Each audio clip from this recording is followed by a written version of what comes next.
Good evening. I'd like to call to order the meeting of Bellerick City Council. Today's date is Monday, October the 25th, 2021. If you could please stand and join me in the Pledge of Allegiance. I pledge allegiance to the flag of the United States of America and to the republic for which it stands, one nation, under God, indivisible, with liberty and justice for all. Thank you. Now, if the city manager or interim clerk could call the roll. Mr. Hoke. Here. Mr. Havens. Here. Dr. Van Veldhuizen. Here. Mr. Greenwood. Here. Mrs. Middlestetter. Here. Mayor Schweller. Here, thank you. Before you have the minutes of the last meeting on October the 11th. I was unable to be here, and I thank Councilwoman Middlestetter for taking that meeting for me. Does anyone have any additions or changes or corrections to those minutes? No, Mayor. Seeing none, I declare the minutes approved as submitted. Tonight we have a very special guest with us. We also have a proclamation relative to the Metastatic Breast Cancer Awareness Day. With that, I would like to ask Ashley if she would be interested in coming forward to the podium with me for the presentation, as well as with Councilman Greenwood. And both of you can speak for a few minutes afterwards if you'd like to as well. Sit here. Thank you again. Proclamation from the City of Bellbrook, Office of the Mayor. Whereas thousands of families across Ohio are affected by metastatic breast cancer, and whereas 1 in 8 women in the United States could be diagnosed with breast cancer in their lifetime, and whereas metastatic breast cancer affects all races and socioeconomic classes, cutting short the lives of too many people, leaving a lasting effect on their families, and whereas while metastatic breast cancer remains incurable, there is good reason to be hopeful as extensive research efforts are underway to address this highly unmet need. And whereas there is still more research to be done for metastatic breast cancer, so new and effective treatments can be developed, and we as a community can push for critical research and advanced treatments. And whereas individuals diagnosed with metastatic breast cancer are encouraged to speak with their physicians to learn more about the disease and to find support groups and community services in their community. Whereas the 129th General Assembly of the Ohio State Legislature, through Senate Bill 199, designated the 13th day of October as Metastatic Breast Cancer Awareness Day to raise public awareness and understanding of breast cancer that is spread through the bloodstream to other parts of the body. Now, therefore, I, Michael Schweller, Mayor of Bellbrook, and the Bellbrook City Council hereby proclaim October the 13th as Metastatic Breast Cancer Awareness Day for the City of Bellbrook, and I'll fix my seal and signature on this. Ashley, thank you so much, and nice to meet you. Mayor That time, Schweller. I'll give you a few minutes to speak if you'd like to. Okay. I had chemo today, so I'm not like in the best. But I do want to just say thank you to all of y'all for listening to me last time and really for just making this into fruition. Usually I go to Columbus and I'm a part of that, like talking to the mayor, the senator. And because of COVID, we weren't able to do that this time, talking to senators and Governor DeWine. So thank you for taking a moment and doing it here. And thanks for spending the time with us in Bellbrook. Yes. Of course, you made us aware of this, like when you're out soliciting for the campaign, and if you have a few minutes. Yes, Yes, you did. I was door-to-door campaigning, and I ran into Ashley. She's a vibrant, brilliant, outgoing person. You can see that, as soon as I met her. And then she started telling me her story of having metastatic breast cancer. And to look at her, you'd never know. And she was explaining how she would like to have more awareness, that she was pushing for a lot of awareness. And she said ribbons and T-shirts are good, but actual proclamations, she more or less insisted she wanted a proclamation from the city. And she's been doing a lot of this type of thing. And after talking to her for just a few minutes, how could you ever forget this issue we have? It affects moms and children and dads and everybody, and it hits at bad points in people's lives. And I think with her pushing the way she is to get the word out, get the dollars and get the research, we can kick this thing's butt. And without the help of Ashley and others, we wouldn't have this opportunity to actually understand what's going on. So thank you very much, Ashley. Thank you. I would like to say thank you to him as well, because I was asking about a proclamation for next year. Because I was like, hey, how can I go about doing this? Does Bellbrook do this? Because we're newer to the area, of course. And he was like, oh, we could do it right now. And I was like, oh, thank you so much. How does that go about? So without you, we're just going to help me. Oh, thank you again. Love you It's today. meant to be. Thank you. Yeah, and thank you all. I won't be staying the whole time just because I'm feeling too well. Okay. And Ashley, thank you very much. Our thoughts and prayers are with you for the best outcome possible. Yes. Thank you. Thank you.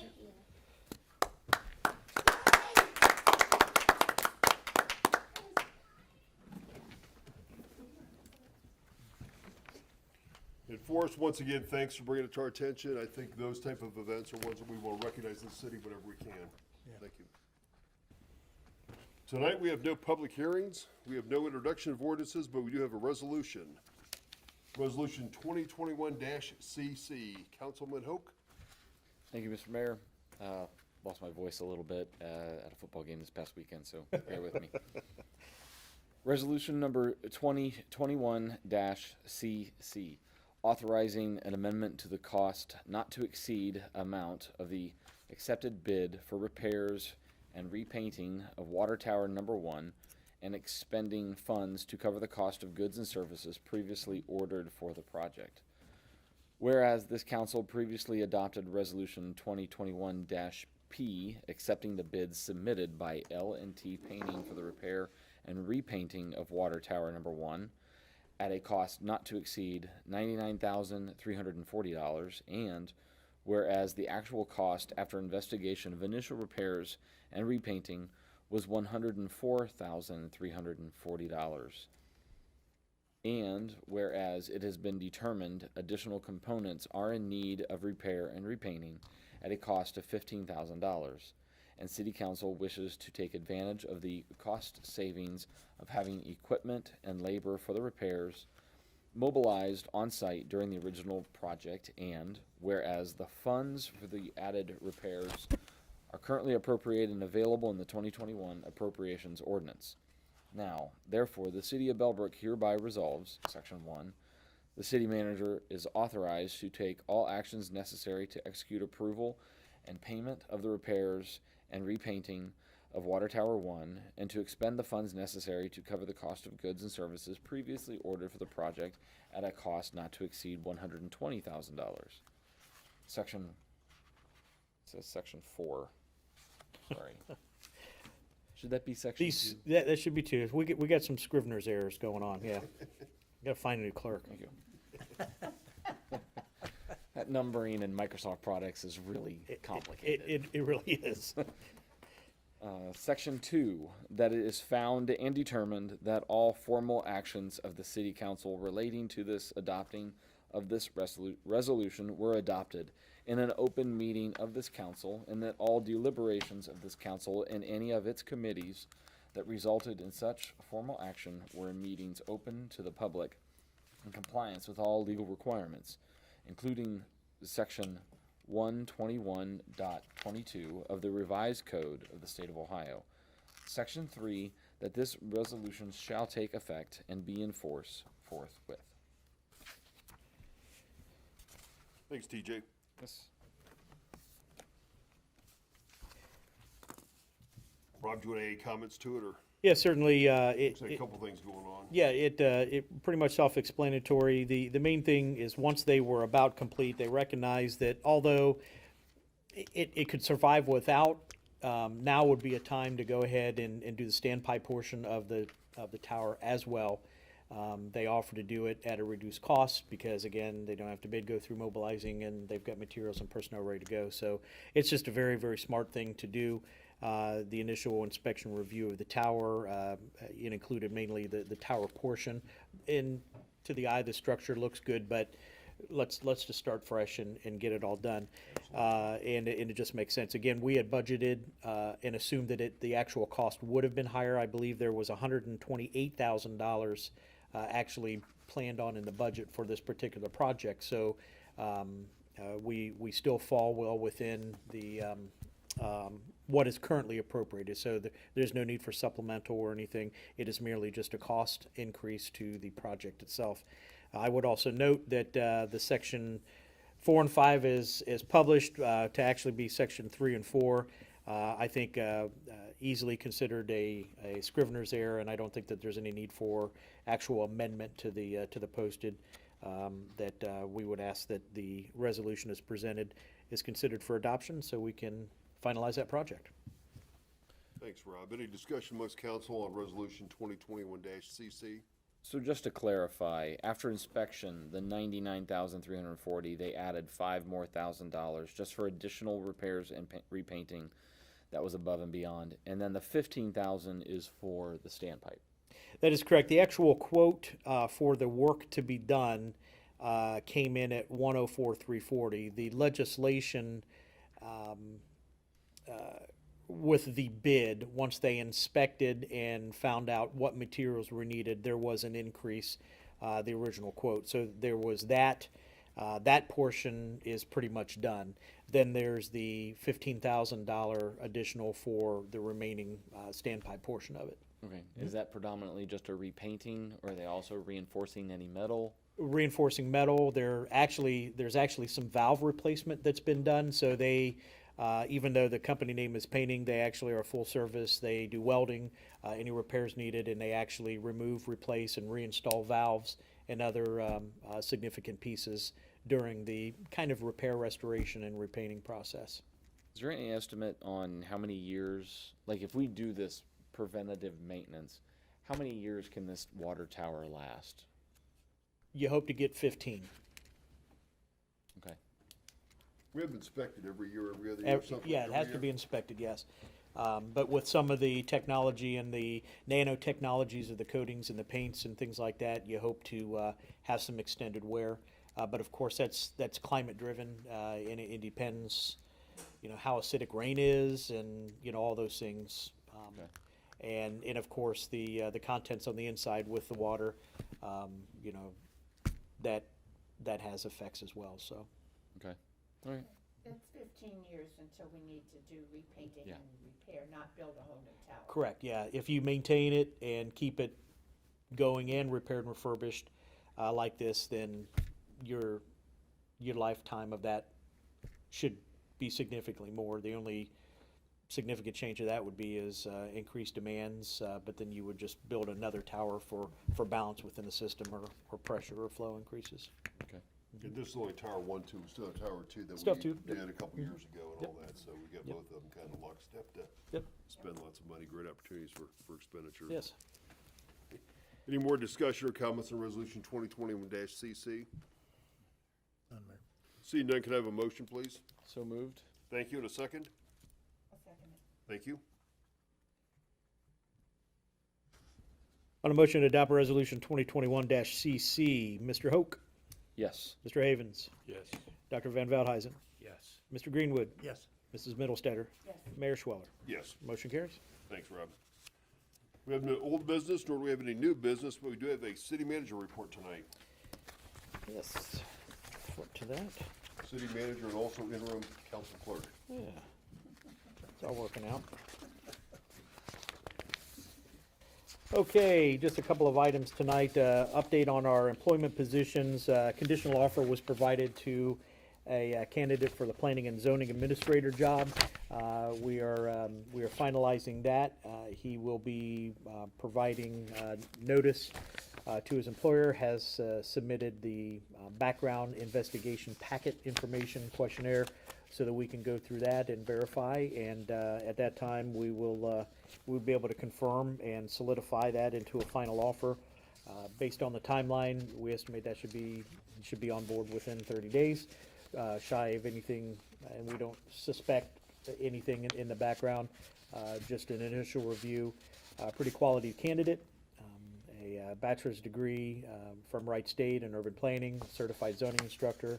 Currently works in the private sector for property acquisitions in a multi-state area to go in and handle zoning variances and representing the property owner. Has also had some experience in specific rewriting of some codes for some other jurisdictions, and really interested in getting into local government work and wants to find a place where he can expand his knowledge, grow that, and really contribute to the organization, and remain his career in local government and in the city management. So I think that all will be pleased. We focused on a dimension-based selection process to make sure that we've hired and identified the right aptitudes and the right attitude.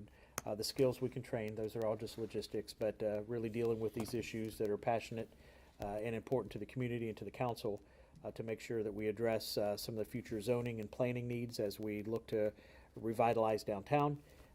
Working with Village Review Board and in the uniqueness of that in Article 14, making sure that our zoning code has the capacity to be brought up to date and modernized, as well as having a good handle on appropriately addressing property maintenance concerns and complaints, with focus on compliance with that, not necessarily just enforcement, to make sure that everybody's involved and keep things positive. So we're excited about that. The next one, a total of 21 applications were received for the clerk of council position. Please pick one. The initial screening of applications for the requisite qualifications was done. As I understand, we'll be discussing that here a little bit later to see what council would like to do in terms of identifying the candidate next.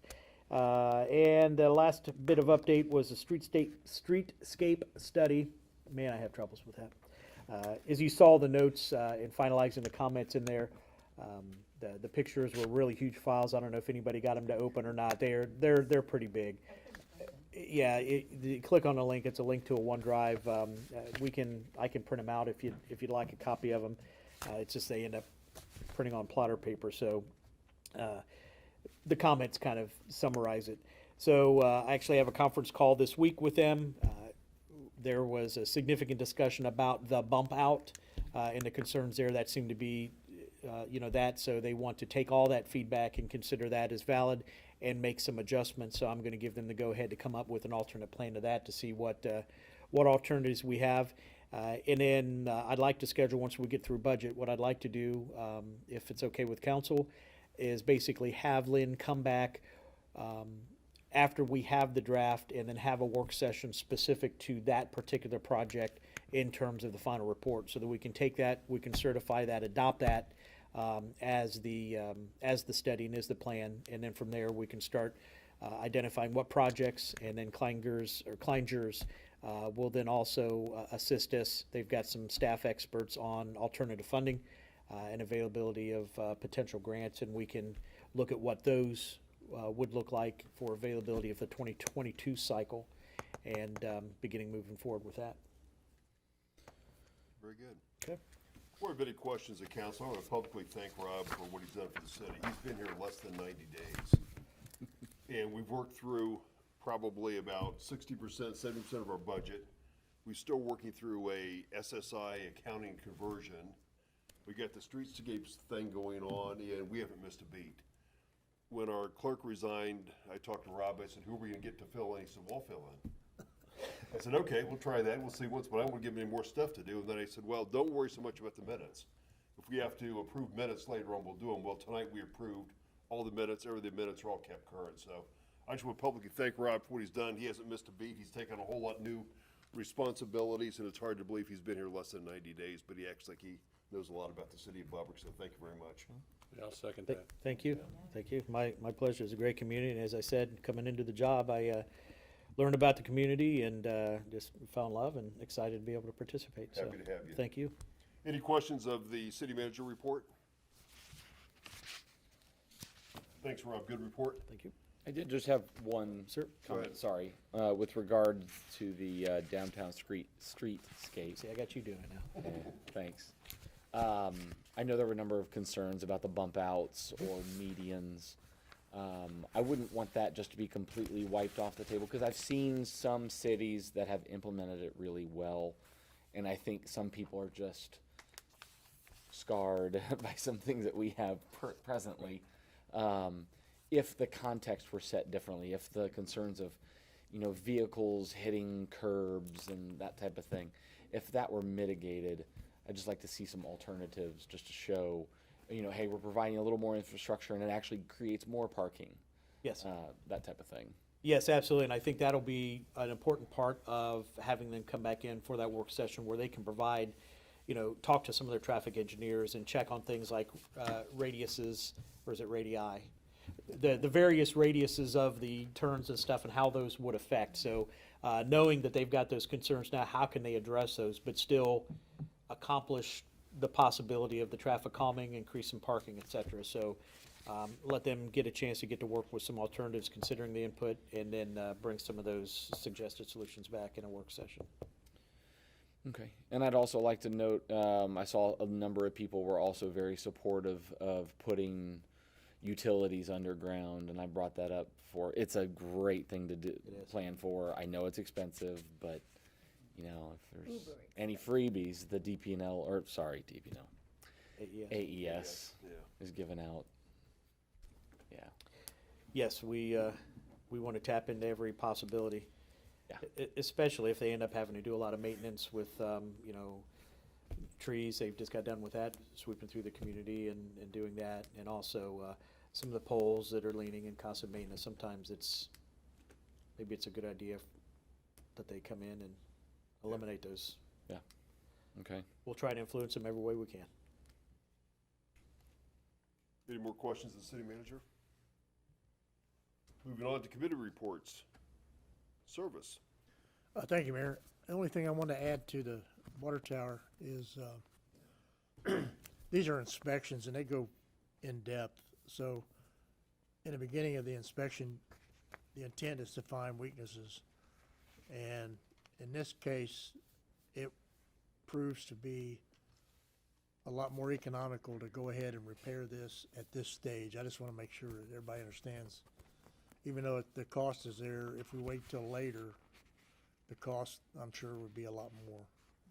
So that's just good management. The other thing I just want to bring up to Rob and the council, some of the culvert relinings, I was talking to Ryan, and he said that sometimes they have some other things along the same lines come up. If there was an approval process that he didn't have to wait, like being approved by council, if there's a process we can set up to go ahead and do those things, that we would save some money that way.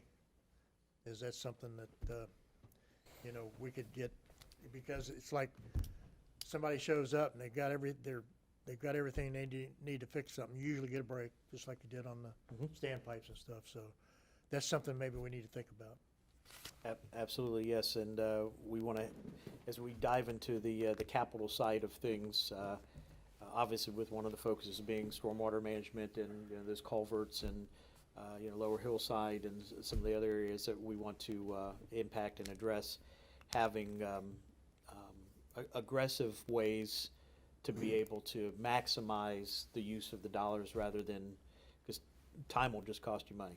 Exactly. So, we know it's a need. We need a lot of it fixed. So the more efficient and most cost-effective ways that we can utilize it and still, maintain transparency and fiscal responsibility without a doubt. Oh, yeah. But that's certainly the goal there. And I know this day and time, you don't know whether you can get somebody to come back out in the future. and you're right. I mean, it's changed. Yes, you're exactly right, and a lot of times that type of work is somewhat specialized, so the contractors are, if you can get a hold of them as much as you can get done or get them on the books for the next one, the better. Yeah. That's all I got. Thank you, Forrest. Safety.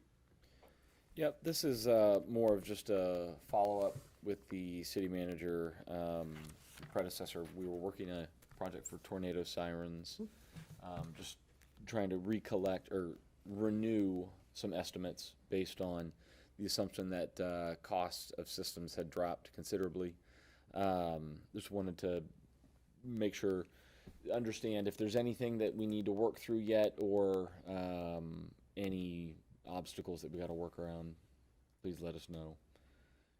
I know at the time when it was on the agenda, I think it was around March of last year, there were a number of concerned citizens that did reach out to us, and some well-informed people too. Sure. That just we want to make sure we're doing our due diligence there. Absolutely, yes. We know there's a need. We want to identify. Was going to call in actually somebody that's he's retired now, but he's kind of a subject matter expert, and will come in and help us out for no cost. But one of the side things is, and I think when we were at Xenia, you heard me mention the EMA, the county EMA. There's funding for those things, and to be able to participate or contribute to if there is any type of regional use, we want to tap into that. So I haven't got an answer back on that yet, but I'd like to see if there's any 2022 EMA funding that's come down from the state to the county EMA that's available to local communities for emergency preparedness. Okay. And that's, if we can get it paid for, that'd be ideal. But I think the costs aren't as much as what some initial assumptions might have been. Okay. There are some good alternatives to get the job done, utilizing some infrastructure, some existing radio frequency stuff, and that we've got in place now. So. Okay, great. Thank you. Yep. Thanks, TJ. Finance and audit. Just Mayor, we have one more work session for the finance and then the interim public hearing of the ordinances coming up the next 3 council And meetings. you're enjoying them as much as you thought you would. That. Right, good. Thanks, Dr. Dave. Community affairs. The only thing I have is, remind folks that trick or treat is Sunday evening, the 31st, from 6 to 8. The local governments from years ago, mayors and managers determined that it would always be October 31st, so there wouldn't be any confusion bouncing back and forth, because people have different reasons for wanting it different nights, and we all had to pick one, and we're going to stick with it. So October 31st, 6 to 8. Put your door lights on. Turn them off if you're not going to participate. And if I could add to that, on our website, there's an announcement of that, and if the community wanted to click on that, there's some helpful videos about being visible and being seen, some safety-related stuff for anybody that would be interested in viewing some of that information. Okay. Thanks, Elaine. And again, Beggars Night is a community event, not a city-sanctioned event, so it's something we try to do with our neighboring communities, and it's not something the city does unto itself. Could I mention something for community affairs as well? We obviously, we have an applicant for the Public Records Commission. Yes. And we are in need of calling that commission to a meeting. So if we could maybe arrange a time to review the application and get Mrs. Timmons appointed. I think she's the only current applicant. She's the only applicant. And because we do have a need to go ahead and get that meeting called for some records destruction, so. Okay. Very good, thanks. Thanks, Elaine. The clerk update, as Dr. Dave said, the next 3 dates are relative to the budget. November the 8th, the 6 p.m. work session regarding capital. The introduction of the budget will be on November the 22nd, and the public hearing of the budget ordinance will be on December 13th. Brings us to open discussion of council. Alphabetically, Forrest, would you like to go first? Yes, sir. Thank you, Mayor. I'd like to stand on my soapbox a minute. I'm running for re-election a week from tomorrow, 2 November, will be vote day. I'm a 38-year Bellerick resident, parent, grandparent. I'm still in love with my wife, Jackie, of 45 years. I hope that gets me some points. We've lived in the old village for most of those years, raised 3 kids, graduated from Bellbrook High School. Have 2 grandchildren, and at this point, I don't ever intend on leaving Bellbrook. Before my career, I attended Miami University and some institutions and some technical schools. I'm a Marine Corps vet. I'm retired from the Air Force Reserves. I'm retired from Wright-Patterson Air Force Base Civil Service. I'm now taking care of some real estate investments, of which most are in Bellbrook. And I've been serving on council for 8 years, and that's my passion. I love doing this. I've served as safety chairman, the first part of my tour on council. During that time, I think the police department has demonstrated they're one of the better departments in community policing that you can find anywhere. You go to the schools and watch their kids get off the bus, the officers are high-fiving, the children are high-fiving back. I mean, that's as, I think, as good as it gets. We have a lot of people that are really satisfied with the police department. Our fire department has, as we talked earlier during the budget meetings, went from an ISO 3 to an ISO 2, and to gain that, there's a lot of pieces to that. A lot of different parts of the city pertain, and training levels. Those, for a small department that we have, that's almost unheard of to be on ISO level 2. And a lot of this stuff's brought about, you know, council members, the citizens getting together and supporting these services. And when that happens, then the morale of the departments maintain a high state of morale, and they do good work. A few years ago, I switched from committee chair, from safety to service chair. And one of the things that I always bring up, the service department's had about the same amount of employees for the past 20 years. But we've got some more roads because we've had some plats built. We have some more water customers, and that pertains to, we service the township, parts of the township also. So with the same amount of employees and the work's done, I mean, we've got a superb water department. And it's known all around the area that Bellbrook has some of the cleanest streets when it snows. I mean, that's a given. And that, I've always supported funding, training employees. That pays you back. And like I say, well-trained employees and morale stays high. Our business community is thriving. It needs maybe some help along the way with our revitalization. We're working on that. I understand when somebody's pursuing a business, that's usually an expensive venture, and you know, it's an unknown. And being part of the city, I think we need as much as possible to cut red tape and other obstacles as much as possible to help people develop their businesses.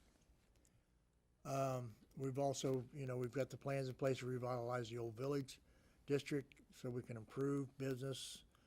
Along with that goes safer streets, better walkability. That's important. One of the things I know about people who live in Bellbrook,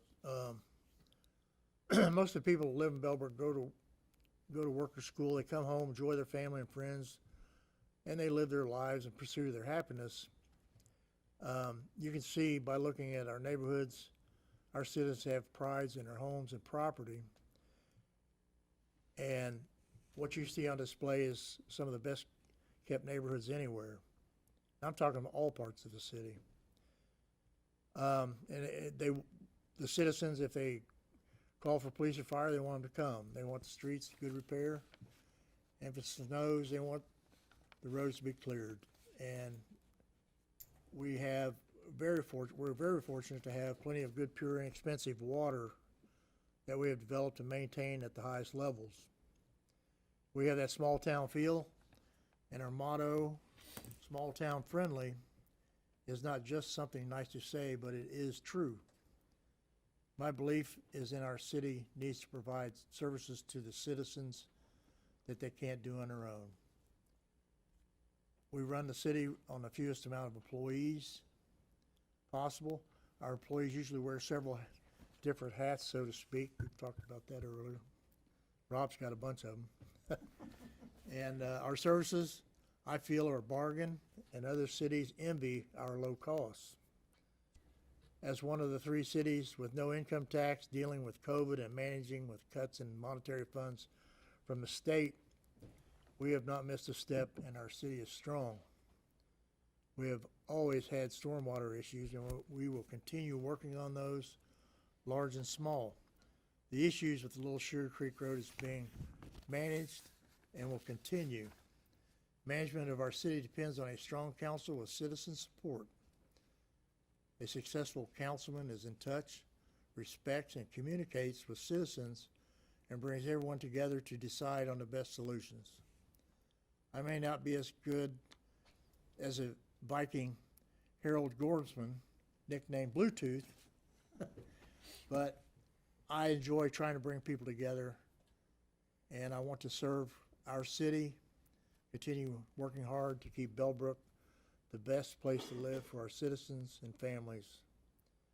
My accomplishments and experience is a plus. I hope to continue serving and gaining your trust, and I'm asking for your vote on Tuesday, 2 November. And thank you very much. That's all I got. Thank you, Forrest. Ernie? Thank you, Mayor. I want to thank all of us up here for coming together to do the proclamation. Ashley's a special person, and she's going through a lot. And if we can help one person not go through that'd be a blessing. It's not something I would wish upon anybody. Secondly, I did get a chance to partake this past week in Ghost Walk. And just so everybody may reconsider it, it's not just about ghosts. I learned a lot about the history of Bellbrook and the buildings, and then just the side stories where, what people have said. We didn't see any ghosts or anything like that, but I want to give a special thanks to Pete Wickstead, Steve Berryhill, Marcia Treadway, and a new ghost hunter we have in town, Amber Hess, who had some very new stories that I had never heard before. So it was just a great time, and I think hopefully we can expand it next year and grow it. I think it's something that every citizen would learn something from, and have a little fun along the way. So big thanks to them. That's all I have. Thanks, Ernie. Councilman Hoke? Yeah, I wanted to second Ernie's comments with regards to the proclamation for metastatic breast cancer. Lost my mom in 2012 to breast cancer, so I'm well aware of the cost, the frequency at which it touches so many people, and I would recommend maybe next year for Breast Cancer Awareness Month, if there's some things that we can do as a city, like maybe on our homepage, maybe. I know the Pink Ribbon Girls bring in and they cover a fire engine, but if there's anything else that we could do, I would certainly support that. And then on more of a personal note, just wanted to congratulate fall sports. Some of the things are wrapping up. I know the high school football team is going into the playoffs. I also know at the youth level, the 4th and 5th grade are playing in their respective Super Bowls this weekend up in Tip City. This also leaves me an opportunity to thank all the parents and everyone who volunteers, not just for football, soccer, every event. And as soon as this ends, everyone's carrying over into winter sports. I know it's just sports, but there are so many life lessons that, children learn. I learned as a young age. So shout out to all the parents who make that happen. Time, money, blood, sweat, tears, losing your voice. So congratulations to all the accomplishments, and it's really great to see the community come together. Strongly recommend anybody who has an opportunity head out to the high school football games. It is a really great venue that brings a lot of people in this community together. So just wanted to say that.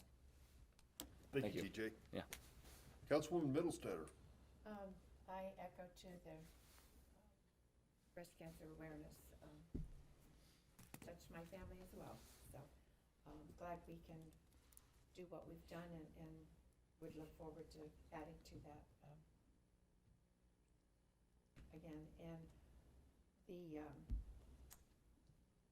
Ghost Walk is part of the museum offering.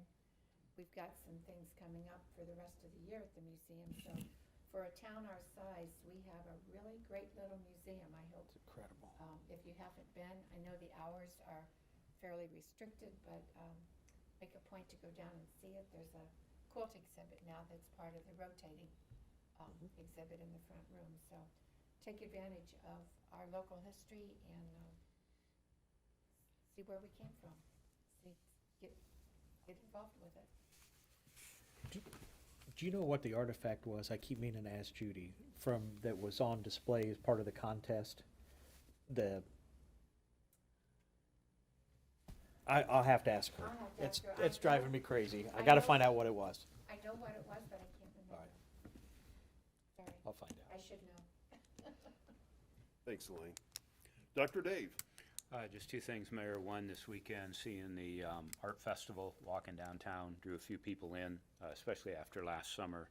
It's nice to see these activities, the music in the park, other things have been going on all summer. And then the only other thing, Forrest has also mentioned, but we have a chance to vote, exercise our civil liberties a week from Tuesday, and that's all I have. Thank you. And again, as Forrest said, I'll be on the ballot as well on November the 2nd. I'm very appreciative and very thankful to citizens that I'm running without opposition. But keep in mind, we do have 4 candidates running for 3 seats on council. And we also have issue 5, which is a renewal of a tax levy, which will be on the ballot again. And this is issue number 5. And when I looked at my ballot, issue 1 and 2 are relative to Greene County and also the Greene County Jail. Issue 3 and 4 did not appear on our ballot, but issue 5 is the levy for Bellbrook. And again, it's a renewal. We're not asking for new money. This is just the same continuing money we have coming in. The millage rate is actually reduced from what it was last time it got renewed in 2017. And I think this council has proven to be very frugal and very honest custodians of your money. I would ask that you give strong consideration for voting favorably on issue number 5. With that concludes my comments. Do we have anybody from the viewing audience who'd like to speak to council tonight? Going once, going twice? Thank you, thank you. At this point in time, I'd like to adjourn the regular meeting. This will be conclusion of the meeting for our viewing audience. At this time, I'd like a motion to go into executive session to consider the appointment, employment, or compensation of a public employee. Could I have a motion, please? So moved. Elaine, thank you. And a second? Second. TJ, thank you. With that, thank you very much for watching the meeting tonight. Louis, thank you for the camera work. Oh, and please, Rob, go ahead and call the roll for the executive session motion. Sorry. Yeah, no problem. Motion to executive session, Mr. Hoke, Yes. Mr. Havens, Yes. Dr. Van Veldhuizen, Yes. Mr. Greenwood, Yes. Mrs. Middlestetter, Yes. and Mayor Schwartz. Yes. Motion carries. And again, thank you for viewing, and Louis, thank you for the camera work.